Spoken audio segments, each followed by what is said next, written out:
En la tercera parte de este video de Streptococcus y Enterococcus seguimos hablando acerca de la epidemiología del Streptococcus pyogenes. Entonces lo que vamos a continuar es sobre epidemiología. Los cuadros infecciosos son por lo general causados por cepas que son recientemente adquiridas que causan infección faríngea o de la piel y que esta infección se establece antes que aparezca una respuesta específica de anticuerpos o antes que los organismos competitivos proliferen, otros microorganismos que estén presentes junto con el Streptococcus pyogenes. En el caso de las faringitis, estos cuadros se presentan usualmente entre los 5 y los 15 años de edad, se diseminan a través de gotas respiratorias de persona a persona y es bastante común en condiciones de hacinamiento como en salones de clase o en jardines infantiles. Las infecciones de tejidos blandos, como los casos de piodermitis, erisipela, celulitis y fascitis, son precedidas de un cuadro de colonización cutánea inicial con estreptococos del grupo A, seguido luego de introducción dentro de los tejidos superficiales o profundos a través de una herida en piel. Entonces aquí vamos a empezar a describir cada uno de estos cuadros clínicos que ocasiona el estreptococo piógenes. Entonces, dentro de los primeros cuadros que vamos a describir son los cuadros de enfermedades supurativas y el primero de ellos es la faringitis. La faringitis es un cuadro que aparece generalmente entre 2 y 4 días después de la exposición al patógeno con un inicio abrupto de dolor faríngeo, acompañado de fiebre, malestar general y cefalea, en la que característicamente se aprecia al examen de la orofaringe eritema y exudado en la faringe posterior. Ustedes ven acá el exudado que está presente en las amígdalas, incluso también un poco de edema de la úvula y también puede haber exudado en la faringe posterior, acompañado de linfadenopatía cervical que se palpa cuando uno revisa el cuello. Es difícil de diferenciar de la faringitis causada por virus de Epstein-Barr o de otras bacterias que también están originando este cuadro. Tal vez dentro de los diagnósticos que uno puede precisar con un poco más de certeza es que en el cuadro de faringitis por estreptococo es usual ver petequias en el paladar, a diferencia de lo que uno puede ver con Epstein-Barr, pero en ocasiones es totalmente indistinguible y toca tomar estudios para poder diferenciar qué microorganismo está causando el cuadro de faringitis. El otro cuadro que es bastante frecuente en cuadros de estreptococo piógenes es la fiebre escarlatina. Como ya les mencioné, a mí me dio fiebre escarlatina cuando estuve haciendo mi posgrado en México. La fiebre escarlatina es una complicación de una faringitis estreptocócica, o sea, empieza como similar al cuadro de la faringitis por estreptococo, pero es causada por una cepa que es lisada por un bacteriófago que media la producción de la exotoxina pirogénica, que es la que da las manifestaciones de lengua en frambuesa, del exantema, especialmente que se puede ver en los pliegues, y este exantema aparece 1 a 2 días después de los síntomas clínicos de la faringitis. Se caracteriza por ser difuso, eritematoso, inicialmente en tronco superior, se disemina a extremidades, se acompaña de palidez alrededor de la boca, así como en palmas y plantas. No siempre se ve esto, pero es lo que se describe. La coloración blanco-amarillenta inicial en la lengua que al desprenderse revela una superficie en lengua de fresa o frambuesa, o sea, se aprecia una hipertrofia de las papilas de la lengua. El exantema cede si uno lo presiona a la digitopresión y se ve especialmente bien en el abdomen y en los pliegues. Cuando se ven los pliegues de color café, como el pliegue antecubital o el pliegue popliteo, uno prácticamente en un paciente que tiene fiebre, exantema, lengua en fresa, en frambuesa y tiene faringitis exudativa, pues básicamente ya uno tiene el diagnóstico de fiebre escarlatina.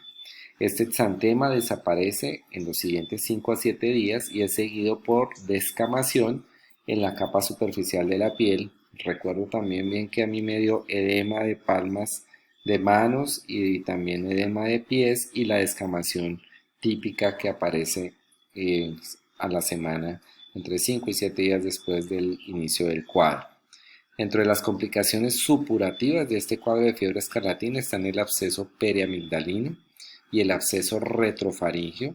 Estos abscesos son demasiado peligrosos porque pueden obstruir la vía aérea del paciente, pueden romperse y pueden llegar a ocasionar una broncoaspiración. Entonces pueden, además de comprometer severamente la vía aérea, pueden llegar a producir cuadros más severos, incluso de mediastinitis. El pioderma, que es otra de las enfermedades que es causada por el Streptococcus pyogenes, también llamada impétigo, afecta áreas expuestas de la piel, especialmente en cara, en extremidades tanto superiores como inferiores, e inicia con la colonización después de contacto directo con una persona infectada o a través de un fomito infectado. El Streptococcus pyogenes entra a la piel a través de una ruptura que haya, una pérdida en la integridad de la piel, por ejemplo, a través de un rasguño o una picadura de insecto, aparecen vesículas seguidas de pústulas, que es lo que vemos acá ya más bien como fase costrosa. Algunas se ven de pronto aquí en esta parte, se ven las pústulas, pero aquí la gran mayoría que uno ve ya son costras. Estas costras tienen aspecto como de miel y por eso uno las describe como costras mielicéricas. Incluso acá hay pérdida de la integridad de la piel, acá pareciera más una pequeña úlcera superficial. Se acompañan de adenomegalias regionales que son bastante dolorosas. Habitualmente el paciente no se ve tan comprometido así, vea uno el drama de verle la cara en esas condiciones. No son pacientes que ingresen en cuadro de sepsis. Se disemina rápidamente por rascado a otros sitios y es bastante común en climas cálidos y húmedos, especialmente en niños pequeños o en personas con pobre higiene. Además del Streptococcus pyogenes, otros agentes pueden llegar a ocasionar este mismo cuadro como los estreptococos del grupo C y del grupo G, así como el Staphylococcus aureus. Las cepas causales de impétigo son diferentes a las que causan faringitis.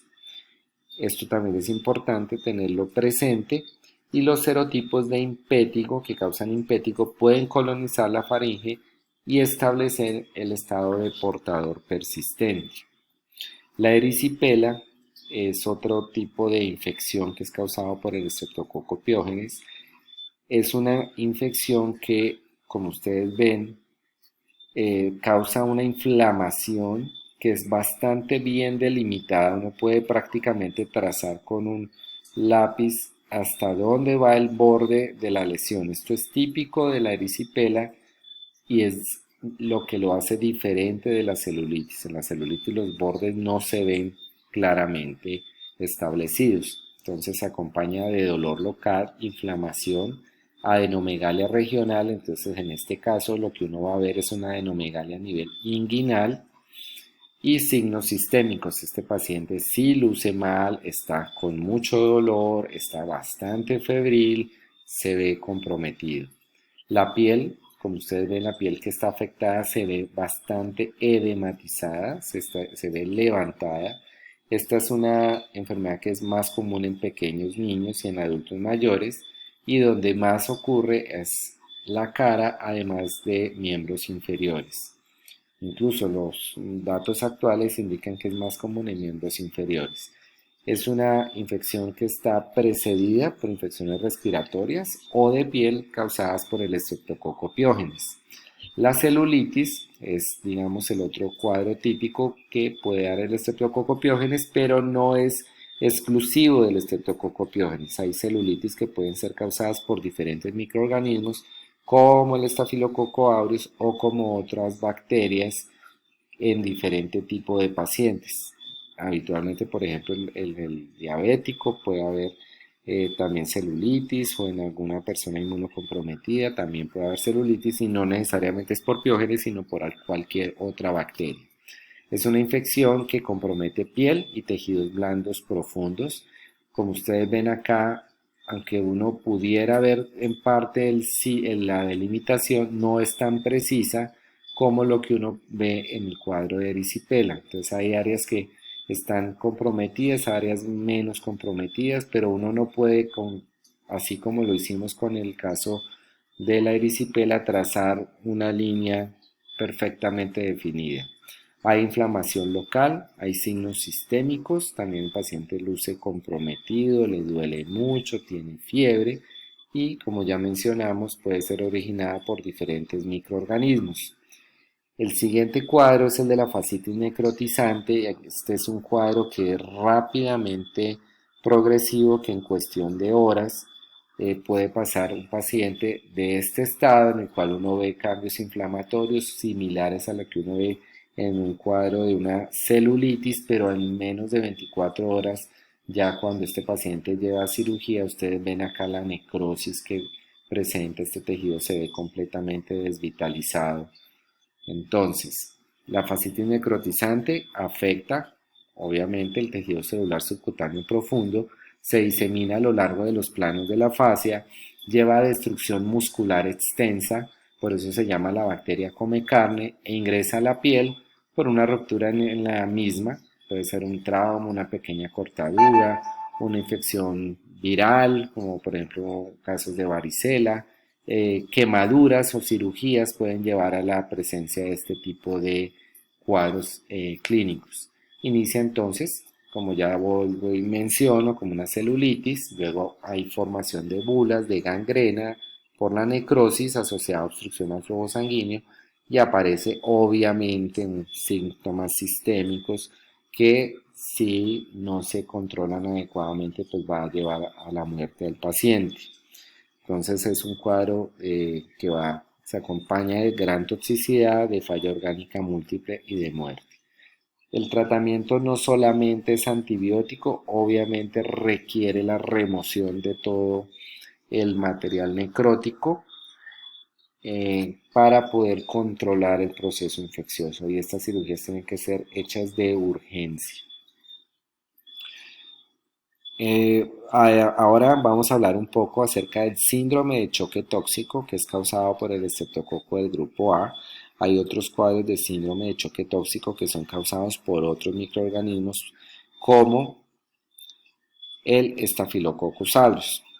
El síndrome de choque tóxico por estreptococo del grupo A fue descrito en los años 80.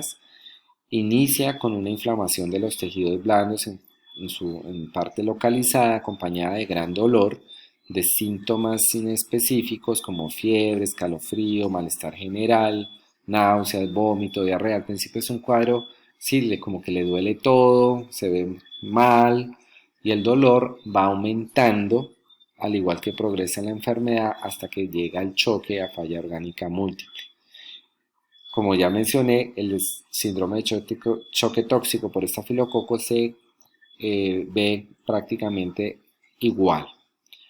Estos pacientes hacen bacteremia con mucha frecuencia, muchos se acompañan de fascitis necrotizante. Las cepas responsables son diferentes de las cepas que ocasionan faringitis, son cepas que son con bastante presencia de ácido hialurónico, por lo cual la cápsula es bastante gruesa, son cepas bastante mucoides. En cuanto a la proteína M, las que más se asocian son el M1 y M3 y producen también exotoxinas como la SPA y la SPEC. Dentro de los factores de riesgo para mayores complicaciones derivadas de este síndrome están la infección por VIH, el cáncer, pacientes diabéticos, los que tengan algún tipo de cardiopatía o neumopatía, la infección por el virus de varicela zóster, el uso de drogas intravenosas y el alcoholismo.